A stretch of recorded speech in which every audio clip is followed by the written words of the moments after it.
Austérité, coupe dans les budgets sociaux, la colère gronde partout en Europe.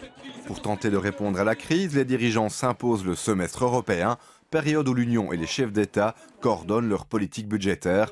Des voix s'élèvent pour dénoncer le manque de démocratie dans le processus. Europarl TV a enquêté en Belgique en pleine négociation d'ajustement budgétaire.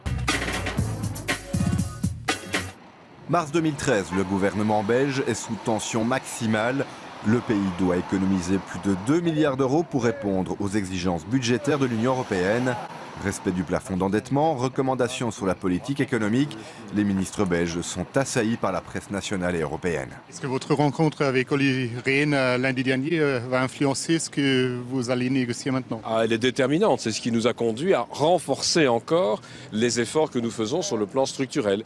1% du produit intérieur brut d'efforts structurels, c'est assez exceptionnel pour la Belgique, mais ça découle du contact avec le commissaire européen. C'est vrai que diminuer la dette, ça fait partie de nos priorités.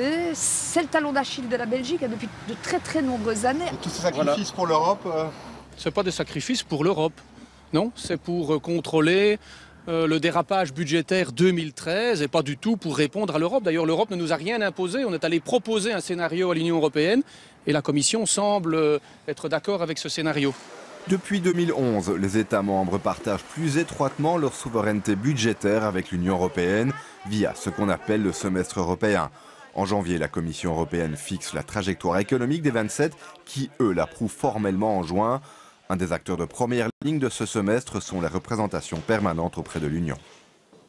Nous essayons de défendre nos intérêts, nous essayons de bien expliquer notre situation spécifique en Belgique, puisque nous avons des spécificités dans les différents domaines que couvre le semestre européen. Dans ce va-et-vient entre les institutions européennes et les gouvernements nationaux, ce sont les parlements qui sont les grands exclus.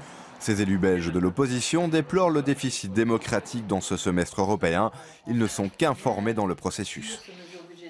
Il y a un dialogue qui se poursuit entre la Commission et le gouvernement et le Parlement, qui est pourtant responsable du budget, mis complètement de côté. Le Premier ministre ne vient pas nous expliquer avant ou après les sommets ce qui va se dire, ce qui s'est passé. En Belgique, comme dans la plupart des autres pays européens, c'est le gouvernement qui décide des mesures budgétaires. Parfois, le Premier ministre vient répondre aux questions des députés, mais leur vote n'intervient qu'après les négociations gouvernementales, trop tard pour peser dans la décision. Nous veillons aussi à une juste répartition entre les économies supplémentaires à réaliser au niveau des autorités publiques et de la sécurité sociale et les recettes nécessaires. Est-ce que vous considérez alors comme des simples presse-boutons en tant que parlementaire pour dire ok, le gouvernement a décidé, nous, Mais je n'aime pas qu'on dise que le parlementaire est seulement un presse-bouton, même si parfois certains fonctionnent comme cela. Mais je continue à croire à la nécessité et à la capacité de mobilisation des parlementaires et des parlements nationaux. Ce parlementaire libéral de la majorité parle, lui, d'un partage de la souveraineté.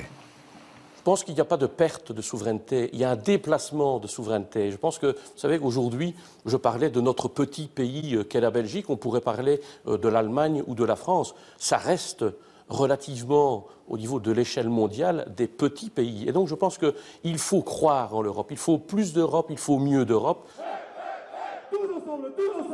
Mi-mars 2013, les travailleurs manifestaient contre l'austérité imposée aux citoyens.